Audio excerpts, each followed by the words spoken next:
if you ever have a friend that visits communist China, ask them what they were allowed to see. They'll say, well, I was able to see a lot of things in Beijing, and I was taken around, always on a guided tour. A tourist is never, ever let off the beaten track where these propaganda Chinese can show them what they want to show them. So probably 95% or more of China is unknown. It's just because it's communist. It's a communist country, and you just don't go into a communist country and look around. Okay, so all of these countries vied for supremacy for thousands and thousands of years. And like I said, the United Kingdom, i.e. England and so forth, the United States and other countries rose to the top. But now, what do the global socialists, that is communists, what do they want us to do? They want us just to throw all this away, and they want us to all be, quote, equal. They want every country in Africa, and every country, and of course they call it a state. They want every state in Africa, every state in Asia, every state in the entire world to rise to the level of the United States. They haven't won anything. They haven't beat us in any war, but they beat us by their socialist propaganda. So that's, who knows? It might work because bad things happen. We might eventually end up in a world governed by the United Nations. And what's going to happen then? There's going to be huge rebellions because people don't like to be slaves. There's going to be starvation, like they had in communist Soviet Union right after their revolution. There's going to be mass starvation in the world because you just can't manipulate people from the top. Mass starvation will kill literally billions, not millions. The people rebelling, they'll rebel because they're starving to death. Rebellions will crop up, and probably, who knows, but a good guess, the United Nations might eventually have to murder, kill, who knows, 5 billion people. Which is fine, a lot of people say, because we've got too many people anyway. But that's kind of a horrible way to do it. And then, and what would happen if the United Nations does fall, which it eventually will, it has to, there are no other governments around to take over. We've all disarmed, so it could easily, that type of thing, if becoming the United Nations totally controls us, and then the United Nations falling, it could easily be like the fall of the Roman Empire back around 400 AD. And that set up about 1,500 years of the Dark Ages, what we call medieval Europe.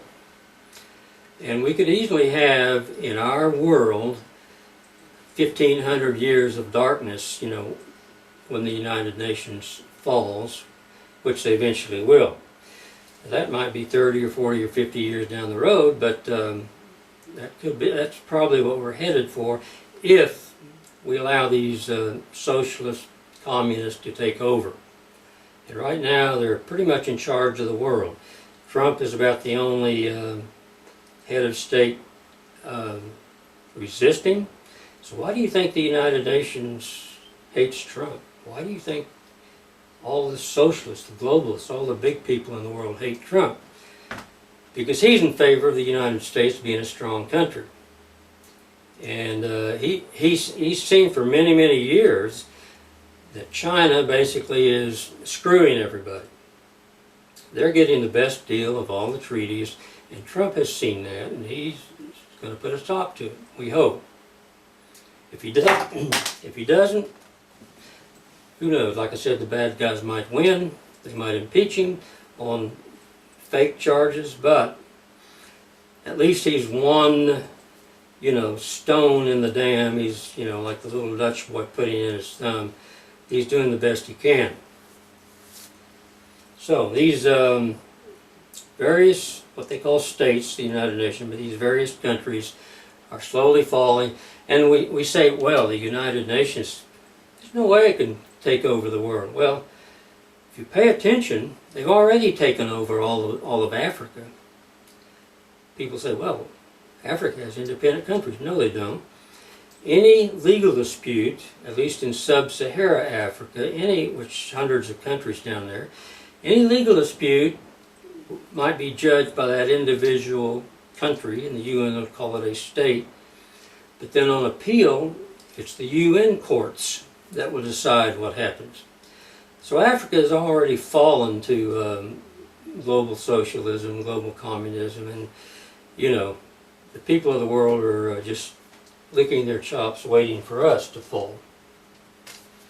Okay, recently one of my favorite American heroes, and really I think he's a superhero, is the frontiersman named Kit Carson.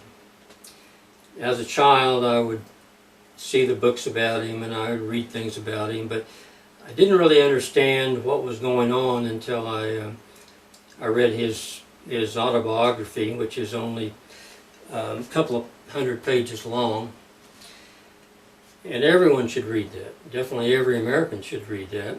And people are convinced it's actually authentic autobiography. And people say, well, he was illiterate, he couldn't read or write. That's true, but it's documented that one of his best friends, who obviously could read and write, took down his dictation. Carson dictated it.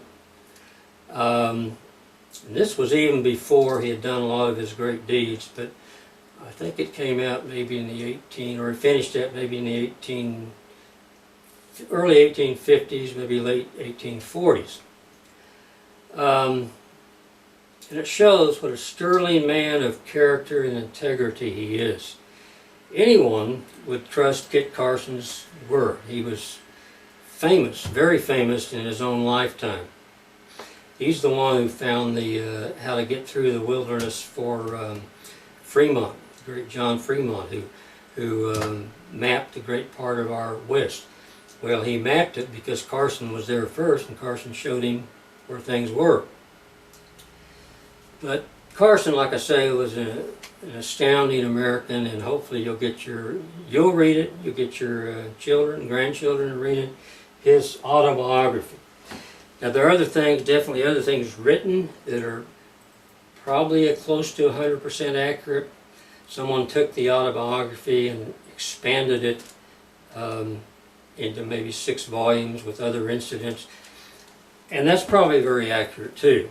But I'm just saying, I know that one autobiography it's extremely accurate. So my whole point is, what does Kit Carson have to do with today? What does he have to do with the United Nations and countries and socialism and communism and everyone just being happy and giving away everything they have, letting the poor nations have everything, even though Mexico never conquered us, but the whole idea is we've got to give back land to Mexico because we took it. Well, Mexico took it from the Spanish. The Spanish took it from the Mayans, the other people living the others living in Mexico. But anyway, the point is, Kit Carson said he fought Indians, and he was a trapper, so they didn't have any choice. He was trapping beaver for quite a few years, and he didn't have any choice because a lot of times the Indians, of course, were a little bit irritated that he was on their land, and that was fine with him. He didn't mind having war with them and killing them, because his point was, I did it, or we did it, to see who was better fit to live on that land. To see who was better fit to live on that land. That's why all wars have been fought. And the people that are better fit end up winning the war. People say, oh, we've got to give this land back to the Indians because we took it. Well, look at your little piece of land in the United States, and you need to be a leader, and you need to give that back to the Indians to start with, and then maybe other ones will follow suit. Of course, that silly, we obtain land hopefully by honest work and by by intelligence, frankly. And the Indians lost the land during many, many, many wars with the Indians. And people say, well, but that was unfair. The Indians never had a chance. How could they beat the United States Army? Well, that's kind of the point, isn't it? If you want to fight a war, would you rather fight one with a very weak enemy where you lose hardly any of your men, or would you rather, wait until they're totally equal and then fight a war where almost everyone on both sides was killed? Most smart people would rather fight a war that they had a huge advantage on. And of course, the Indians caused havoc for many years, and frankly, they had a right to do that because that was their guerrilla tactics. That was their terrorism because